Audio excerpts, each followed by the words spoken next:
First, ഇത് കാല് first second third ഇങ്ങനെ എത്താൻ വേണം.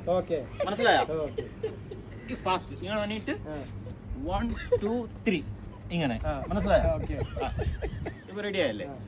ബാക്ക് പോകുമ്പോ ഇവിടെ ഇവിടെ എക്സാമ്പിൾ ഇങ്ങനെ വന്നിട്ട് അങ്ങനെയല്ല, ഇത് അടി, ഇത് സ്റ്റൈല് ശരിയല്ലേ? അതേപോലെ ബാക്കിലേക്ക് സ്റ്റെപ്പ് വേണം. അല്ല ബാക്ക് ഇങ്ങനെ പോകണം.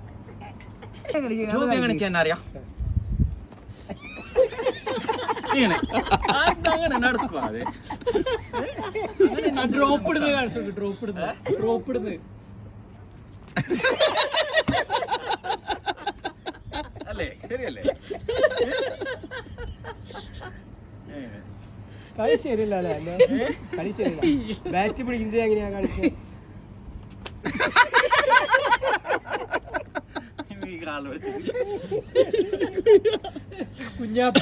കുഞ്ഞാപ്പ എങ്ങനെ അടിക്കുക, സ്മാഷ് ചെയ്യുന്നത്? കുഞ്ഞാപ്പോ ചാടി എടുക്കുന്നുണ്ടല്ലേ?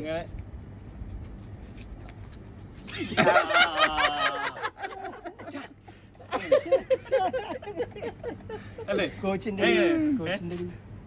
കോച്ചിന്റെ പണി കഴിയില്ല അല്ലേ? കോച്ചിങ്ങനല്ലേ? ഇവിടെ സാവധാനമായിട്ട് എനിക്ക് ഒന്നും ചെയ്യണ്ട. ഈ ബാറ്റ് ഇങ്ങനെ പിടിക്കാൻ വേണം. ഈ കൈൻ്റെ വിരലിൻ്റെ മേൽ ഇങ്ങനെ വരാൻ വേണം. ഇങ്ങനെ പിടിച്ചിട്ട് ഇങ്ങനെ ബാക്ക് പോയിട്ട് ഇങ്ങനെ അഴിക്കാൻ വേണം. പിന്നെ നമുക്ക് ഈ ലെഫ്റ്റ് വരുമ്പോൾ എങ്ങനെ പിടിക്കാൻ വേണം അറിയാം? ഈ കൈ ഇങ്ങനെ പിടിച്ചിട്ട് ഈ വിരല് ഈ ഇതുണ്ടാ താളെ വരം വേണം. ഏതിന്റെ? ഈ വിരല് ഈ നമ്മ ഷട്ടിലുണ്ടാ, ഷട്ടിലല്ല ബാറ്റ് ഉണ്ട്, ഇങ്ങനെ പിടിക്കാൻ വേണം. ലെഫ്റ്റ് പോകുമ്പോ ഇങ്ങനെ വന്നിട്ട് ഈ സ്റ്റൈൽ. മനസ്സിലായോ? അപ്പൊ ഞാൻ ബാറ്റ് പിടിക്കുന്നത് ബാക്ക് പിടിക്കുക. നമുക്ക് ഇത് ഗ്രിപ്പ് വേണം ശരിയായിട്ട്. റൈറ്റിൽ പിടിക്കാമ്പോ ഇങ്ങനെ പിടിക്കണം, ലെഫ്റ്റിൽ ഇങ്ങനെ പിടിക്കണം. ഓക്കെ അത് ശരി.